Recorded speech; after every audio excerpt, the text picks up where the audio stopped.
comprendre les déclarations de Mme El-Gawabi avant de nommer. Je vais être très clair. Les Québécois ne sont pas racistes. Et cette polémique qu'on est en train d'entendre un peu partout, ces attaques, un peu de Québec bashing, mais aussi une réaction extrêmement défensive de la part des Québécois, je la comprends. Mais il faut se souvenir de plusieurs faits. Les Québécois sont parmi les plus ardents défenseurs des droits et libertés individuelles. Et ça vient d'une place dans l'histoire récente où, avant la Révolution tranquille, le Québec a été soumis à une religion qui ne respectait pas ses droits et libertés individuelles. Et donc, les Québécois, ça vient d'une bonne place de vouloir défendre l'égalité homme-femme, de défendre les droits des individus, de défendre la communauté LGBTQ. Cette défense des libertés et des droits amène une certaine distance ou même méfiance de la religion.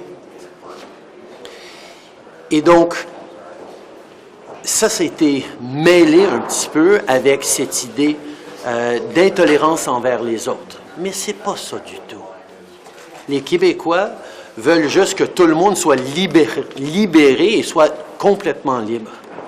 Et donc, on a cette polémique, cette confrontation qui vient entre deux idées différentes que beaucoup de gens au Canada anglais ont, qui n'ont pas au Québec.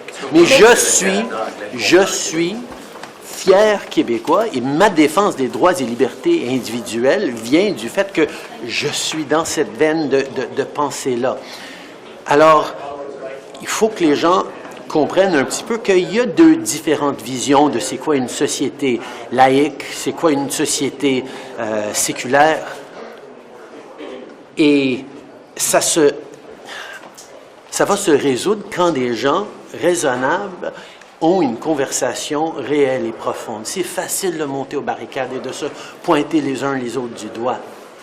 Mais ça prend des gens pour expliquer les perspectives, expliquer comment des croyants de quelque religion que ce soit peuvent se sentir peinés par cette perspective et cette réalité de la culture québécoise. Je suis très content qu'elle va avoir une opportunité de s'asseoir avec M. Blanchette, avec Québec solidaire, avec tout le monde qui voudrait lui rencontrer pour justement commencer à bâtir ces ponts-là. Il faut aussi comprendre que quelqu'un qui a été activiste pour une cause pendant de longues années va être différente que quelqu'un qu'un gouvernement charge d'être notre représentant sur un enjeu. C'est sûr qu'elle y a réfléchi beaucoup, elle s'est outrée à certains niveaux. Oui, je comprends, et on peut débattre de ses anciens propos, et oui, il y a plusieurs de ses propos avec lesquels je suis tout à fait pas d'accord. Mais est-ce qu'on peut trouver quelqu'un qui est capable justement d'avoir ces conversations, qui est ouvert à apprendre, à mieux comprendre et surtout à travailler pour ramener ces perspectives différentes? Mais oui, mais c'est ça le rôle d'un gouvernement, c'est ça le rôle d'une représentante sur...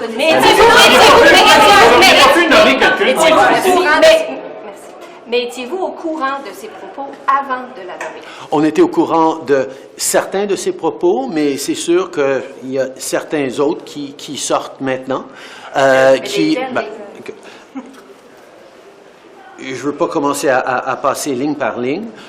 Moi, j'ai confiance que c'est la bonne personne pour pouvoir bâtir des ponts, pour écouter, pour apprendre, pour enseigner aussi et pour rassembler les gens qui sont maintenant en train d'être très inquiets les uns envers les autres. Je pense que c'était... Vous considériez c'est du Québec bashing, ces propos-là que vous avez consultés avant de la nommer? Écoutez, il y a certainement une perspective qui est courante chez plusieurs personnes de la communauté musulmane et autres qui se sentent en situation de difficulté face à la réalité des dernières années au Québec. Mais ce qu'on peut voir et ce que je sais d'elle, c'est que c'est une personne qui est là pour écouter, oui, pour amener ce côté activiste qu'elle a eu, mais pour ensuite pouvoir la traduire dans un désir de ramener les gens, et je sais qu'elle pourra. En anglais, I think one of the things that is really important to me is for people to understand that Quebecers come to, as a culture, to a place of defense of individual freedoms and rights and liberties, from a place of having, before the Quiet Revolution, suffered the yoke and the attacks on individual rights and freedoms of an oppressive church. And that comes with it a certain perspective around what secularism is and the role of religion in society that informs what modern Quebec is. Quebecers are not racists. Quebecers are among the people who are the strongest defenders of individual rights and freedoms, along with a lot of other Canadians.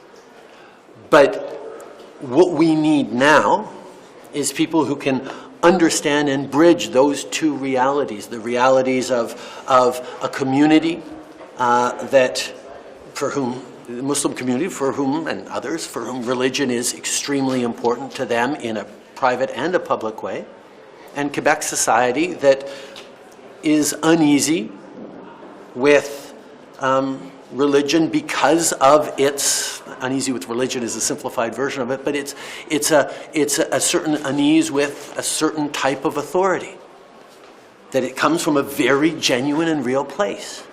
And it's super easy for people to simplify and try to attack either side, when what we need is a conversation about the fact that we all agree that rights and freedoms need to be protected, and how in a pluralistic society, a place of diversity and strength, we're able to not just coexist, but understand each other, respect each other's priorities and desires, and build a better future. These are the things that societies like Canada will always have to grapple with. And the way to grapple it is to bring forward people who are open to those conversations and open to that engagement. And that's what I know that Amira is. Polarizing.